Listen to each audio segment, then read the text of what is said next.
On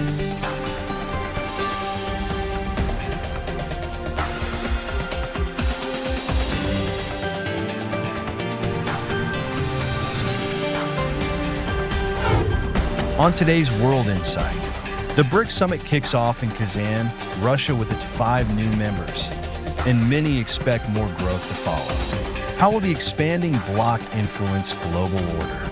Tian sits down with American economist Jeffrey Sachs to discuss the opportunities and challenges ahead. BRICS matters to more people around the world than ever before. With expanded membership, greater diversity, broader representation, BRICS is becoming an increasingly important platform for multilateralism, making bigger contributions to global governance. Join us at BRICS Summit 2024 for a grand roundtable with media leaders from all BRICS countries, in-depth conversations with newsmakers about the underlying currents shaping the world. Cooperation in Transformation, our special production, BRICS Summit 2024.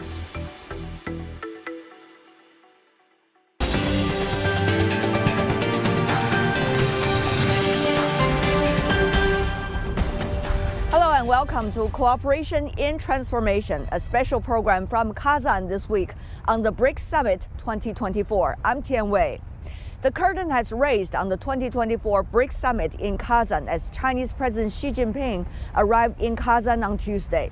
It's the very first gathering of BRICS countries following its expansion to include 5 new members: Saudi Arabia, Egypt, the United Arab Emirates, Iran, and Ethiopia, doubling the membership from 5 to 10 countries. Representing a significant portion of the world's population and the GDP, BRICS has now become a key venue for emerging markets and developing countries to strengthen solidarity and cooperation, thereby serving as a pivotal mechanism representing the Global South. China is also working with other BRICS partners, embarking on a new journey of greater BRICS cooperation. So what are the strategic goals of BRICS in fostering economic resilience among its member states? How can this partnership facilitate a more equitable global economic order?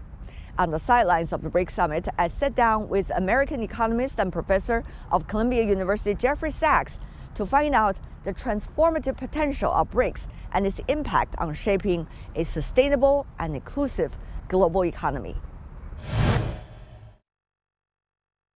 Professor Sachs, what a pleasure to see you once again. Thank you. Delighted to be with you. Professor Sachs, what do you make of the significance of an expanded BRICS? 10 members now, and there are more waiting in the line to be joined. This is a major geopolitical change, no doubt. Basically, these are very large countries, of course, China, India, Brazil, Russia, South Africa, the original 5, and now many major new members of the BRICS: Iran, the United Arab Emirates, Ethiopia, Egypt. This is a group which includes nearly half the world's population, more than a third of the world's GDP, and there's a determination of this group not only to forge strong relations among the BRICS members, but also very strong relations of the BRICS members with all of the emerging and developing economies. There's also a determination to resist the kinds of pressures that have come from U.S. unilateral sanctions in recent years. And I think that the BRICS will basically demonstrate that it is not feasible any longer for the United States and its allies to impose these unilateral coercive measures, which are against international law, but until now, were hard to resist for individual countries. We see an expanded BRICS. However, some argue the unity of the BRICS on some of the most important issues that is core to the existence of BRICS and needs to be strengthened. Professor Sachs, what do you make of a more diversified and yet can be different members from one another within BRICS? I think that the expansion of the BRICS is very helpful for the BRICS countries, but also, in my view, for the world. What we're seeing with the BRICS is the formation of a truly multilateral world. And we're seeing, because of the actions of the BRICS, the determination of the BRICS countries to say, look, we subscribe to the UN Charter, but not to the unilateral pressure of the United States or a few countries. And I think this is a correct approach. With more countries joining in, basically there will be more opportunity for an emphasis on peaceful, sustainable development, on cooperation of new financial flows, a new monetary approach as well. And while my hope always is that the world hangs together and doesn't simply fall into competing blocs, because that is very dangerous, I think the BRICS can be a stepping stone to a true global system, but a truly multipolar system, not the kind of US-led system that the United States has perceived for decades and is an idea that is way out of date. It was never really applicable, but it's certainly far from reality now. What do you think, Professor Sachs, of the concerns some expressed about the nature of BRICS, whether it is a mechanism that is providing alternative, but at the same time, how to make sure it is not going to be a mechanism that is literally anti-West, or even more importantly, not being labeled as anti-West? Well, I think the problem here is the U.S., for example, is, without any hiding it, anti-Russia, okay? It's not even close. The rhetoric out of the United States is literally defeat Russia on the battlefield. There's ugly rhetoric out of Europe, divide Russia into little pieces and so forth.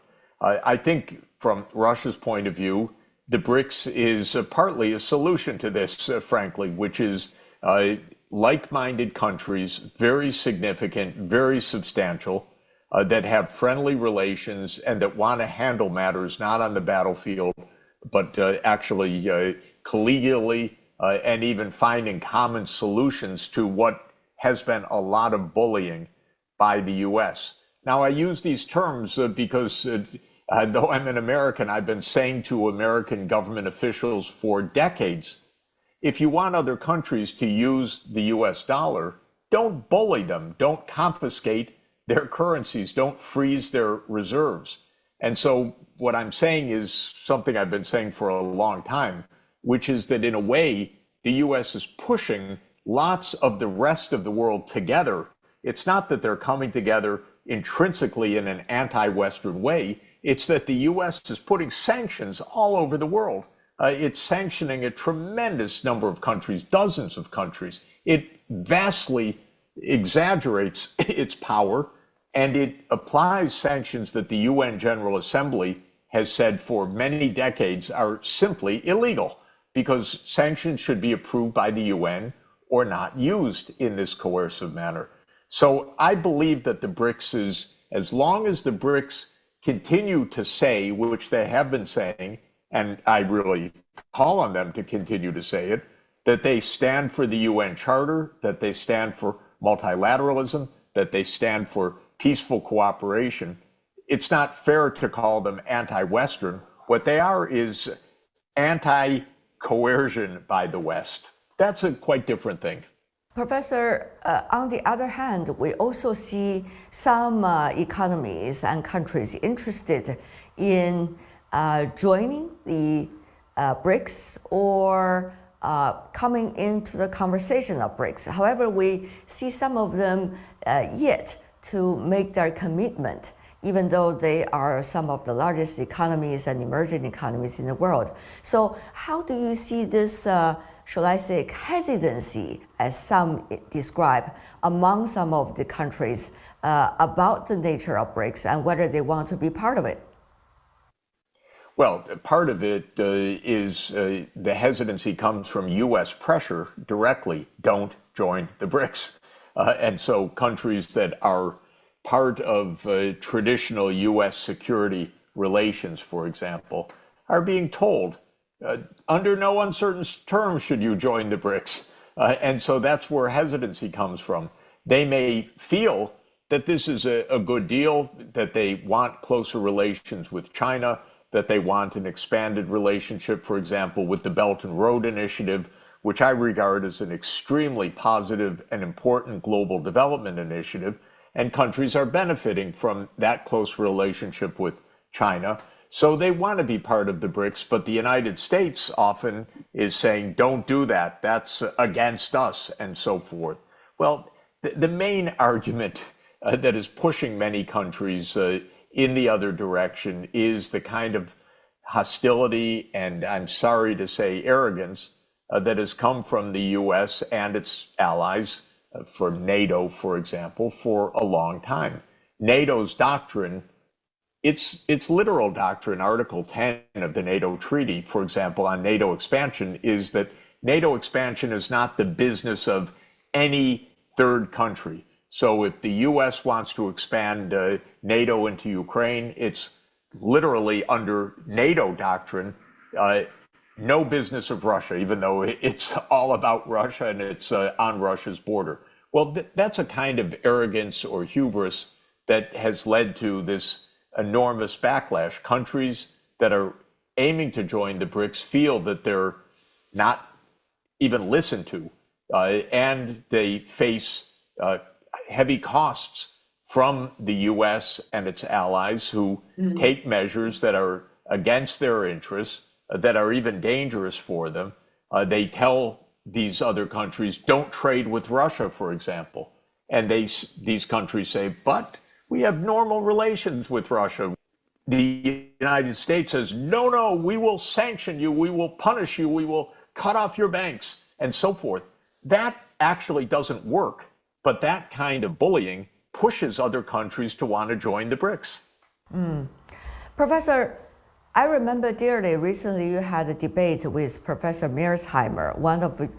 You are coming in from the political economic scholar's perspective, while he is more focusing on geopolitics and also diplomacy.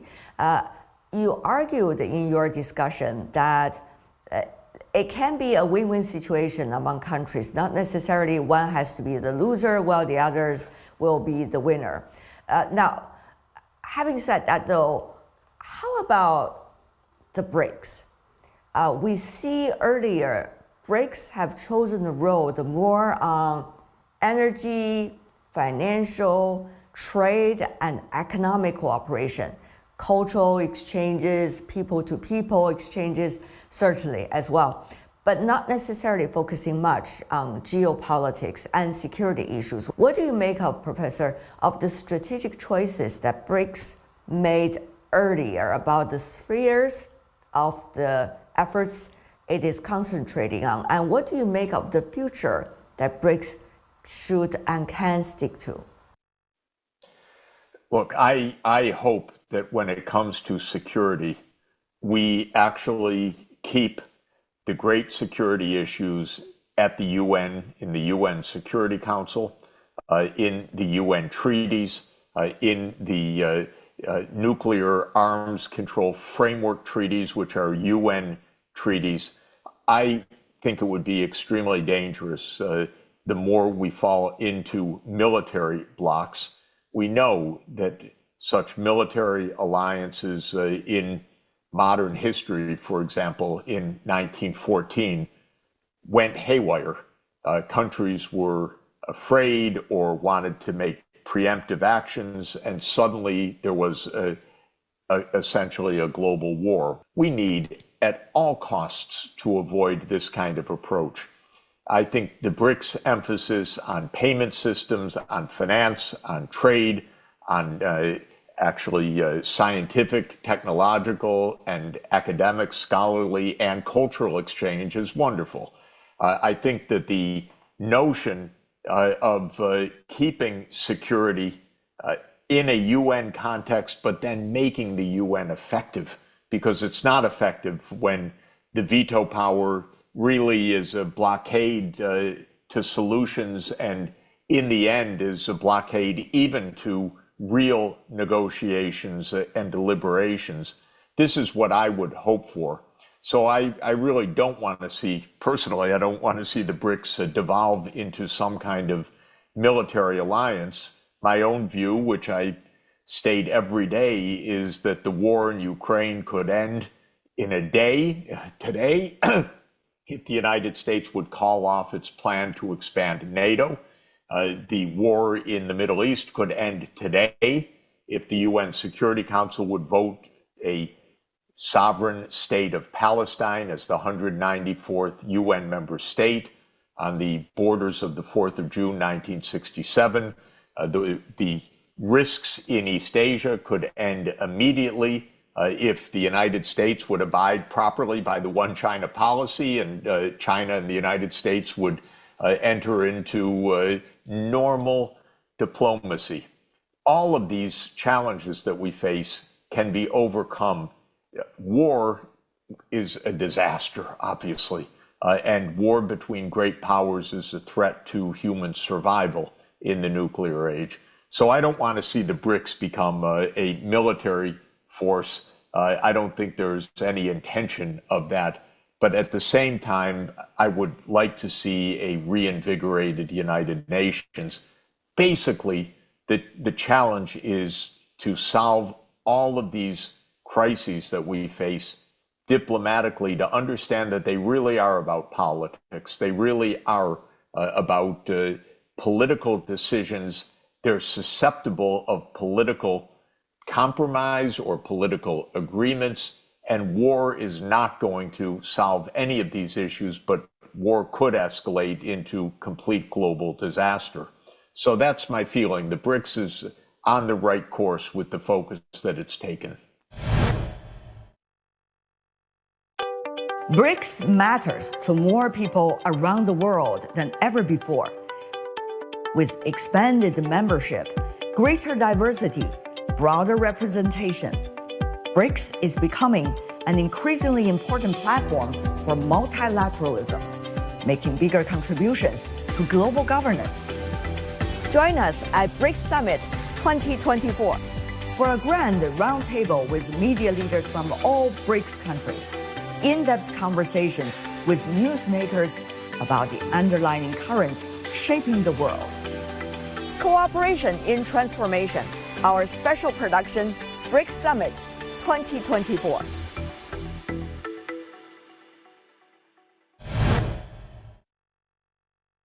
Professor, if you look at the members of BRICS now, 10, some of them are even could be described as among the least developed economies, while others are developing countries, emerging economies, and the list goes on. They're much more representing the map of the world these days, and they're coming from all continents. So how do you see this diversity now in terms of their ability to come to consensus on some of the important global governance issue, and especially the priorities of global governance issue? Well, I think the diversity, first of all, reflects a global reality. But a most important point about economic development and economic diversity is that every country has the potential over the course of 30 or 40 years to go from a state of poverty to a state of high prosperity. China demonstrated that for the whole world between 1980 and 2020. 1980, perhaps 70% or 80% by some measures of the country lived below the poverty line. By 2020, poverty had been eliminated. It was 4 remarkable decades.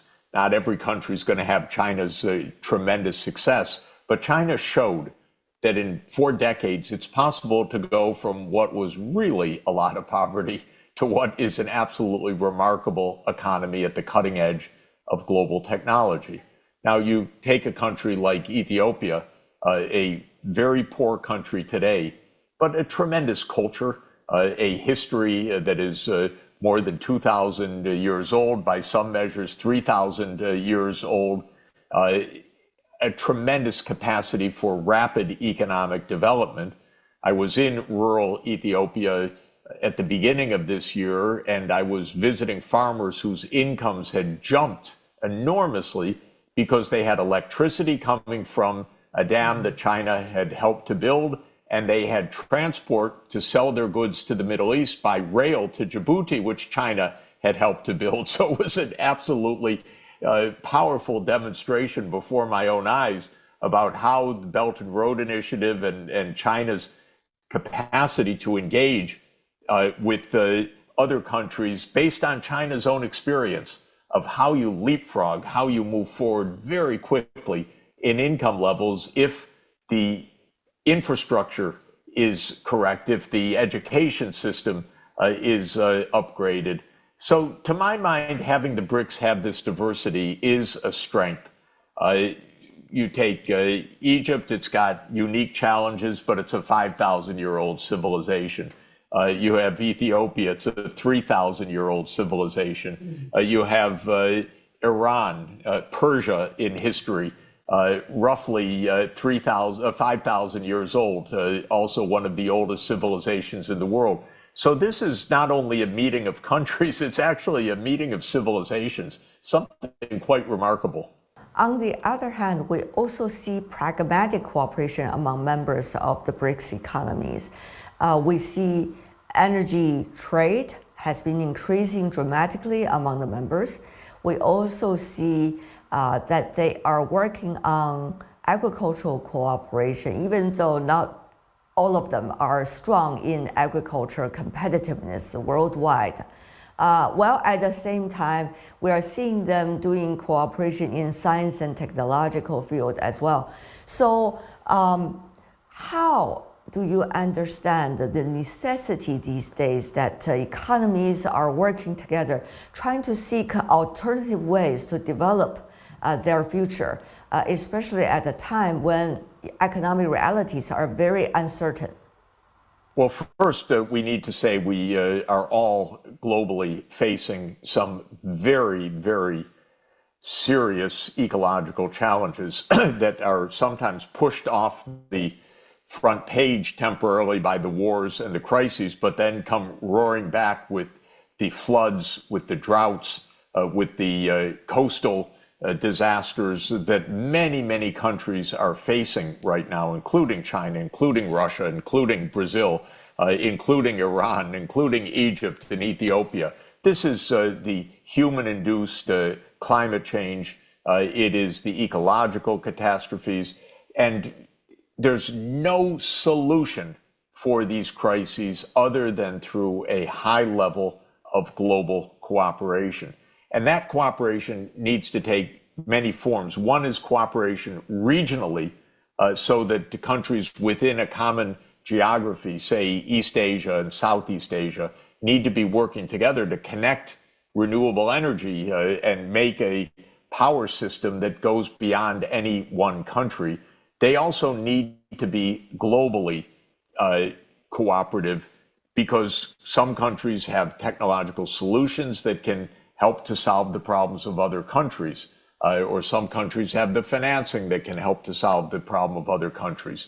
Right now, China has the world's largest capacity in the green technologies that we urgently need to implement to avoid catastrophic climate change. China is the world leader in photovoltaics. It's the world leader in wind power. It's the world leader in fourth generation nuclear power. It's the world leader in the hydrogen economy. It's the world leader in electric vehicles. It's the world leader in fast intercity electric rail and many other areas. Now, I say all of this, and by the way, add the digital, the 5G, what in China is already 5.5G for digital systems. Now, other countries need these technologies urgently. This is why the Belt and Road Initiative is so important. The United States in the past year came to say China has overcapacity in these areas. That's nonsense, frankly. China's capacity needs to be deployed not only in China, but actually in exporting these technologies to other countries so that they can transform their energy and their transport systems as well. There's no overcapacity. The world still lacks adequate capacity to make the dramatic changes that we need to make for climate safety. China's great capacity, which is the largest in the world, is therefore at the global service. And the BRICS will be a way to actually help to deploy this cutting edge technology across these countries, which together, as I say, are estimated to have about 46% of the whole world's population at this point. So this is a very good group that needs a lot of technological change, and China has a lot to offer. So do other BRICS countries as well. So I think the interaction within the BRICS will accelerate these green and digital transformations. And finally, Professor Sachs, we understand that during the BRICS small group meeting and the large group meeting, together with the BRICS Plus meetings, crucial issues of international importance will be discussed among the leaders there. I'm sure the issues on the latest violence going on in the Middle East, particularly regarding Lebanon and Gaza, will be high on the agenda among the leaders. So what do you think can be the contribution the BRICS together can collectively provide to bring more opportunity for peace there? What we need is a specific plan for peace. In the Middle East, I think it's really clear. We need a state of Palestine, according to international law, on the borders of the 4th of June, 1967, as the International Court of Justice has ruled. We're going to need UN-backed peacekeepers to keep the populations of both Palestine and Israel separated from each other. We're going to need the BRICS countries to say, yes, this is a two-state solution in which both states will end any kind of fighting, a state of belligerency will end, and both states will be secure, but secure within their borders. Jeffrey Sachs, Professor, what a pleasure. As always, thank you. Thank you. Great to be with you. I appreciate it. That's my latest interview with Jeffrey Sachs on the ongoing BRICS Summit 2024. And that's all the time we have for today. If you'd like to know more, search World Insight or check out our YouTube channel. Follow us on X and Facebook. I'm Tian Wei.